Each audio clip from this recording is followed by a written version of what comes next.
AP మంత్రివర్గంలో BJP నుంచి చోటు దక్కేది ఎవరికి? ఇప్పుడు ఏపీ బీజేపీలో దీనిపైనే చర్చ జరుగుతుంది. పొత్తులో భాగంగా తమ పార్టీ నుంచి ముగ్గురికి అవకాశం ఉందంటున్న ఈ బీజేపీ వర్గాలు సత్యకుమార్, సుజనా చౌదరి, ఆదినారాయణ రెడ్డి పేర్లు పరిశీలిస్తున్నారు.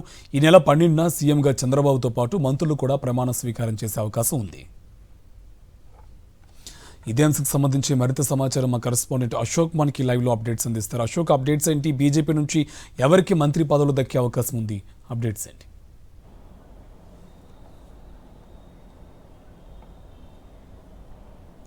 కార్తిక్, ఏపీ మంత్రివర్గం సంబంధించి ఇప్పటికే దాదాపుగా కొన్ని పేర్లు ఖరారైన పరిస్థితి ఉంది. కూటమిలో భాగంగా అటు టీడీపీ, జనసేనతో పాటు ఇటు బీజేపీకి కూడా ఖచ్చితంగా మంత్రి పదవులు దక్కే అవకాశం అయితే కనబడుతుంది. బీజేపీ నుంచి 8 మంది విజయం సాధించగా వారిలో ఒక 3 పేర్లు ప్రధానంగా చర్చకైతే కొనసాగుతున్న పరిస్థితి కనబడుతుంది. ధర్మవరం నుంచి సత్యకుమార్, అలాగే జమలమడుగు నుంచి ఆదినారాయణ రెడ్డి, ఇక విజయవాడ వెస్ట్ నుంచి సుజనా చౌదరికి ఖచ్చితంగా ఏదైతే మంత్రివర్గం ఉందో అందులో అవకాశం ఉంటుందని చెప్పి చర్చ అయితే కొనసాగుతున్న పరిస్థితి కనబడుతుంది. అన్ని రకాల సమీకరణాలను బేస్ చేసుకునే 3 పేర్లు కూడా ఇటు బీజేపీ కావచ్చు, ఇటు ఏదైతే టీడీపీ కూడా పరిశీలన చేసినట్టుగా కూడా తెలుస్తుంది. వీరంతా కూడా చంద్రబాబుతో పాటు ఏదైతే ఈ నెల 12న ఆయన చంద్రబాబు సీఎంగా ప్రమాణ స్వీకారం చేస్తారో అదే రోజున వీరంతా కూడా ప్రమాణ స్వీకారం చేసే అవకాశం ఉన్నట్టుగా కూడా బీజేపీ వర్గాల నుంచి అయితే మనకు సమాచారం అందుతుంది. మొత్తానికి అంటే గతంలో మంత్రిగా చేసిన కామినేని శ్రీనివాస్ ఇలాంటి వాళ్ళు కూడా ఈసారి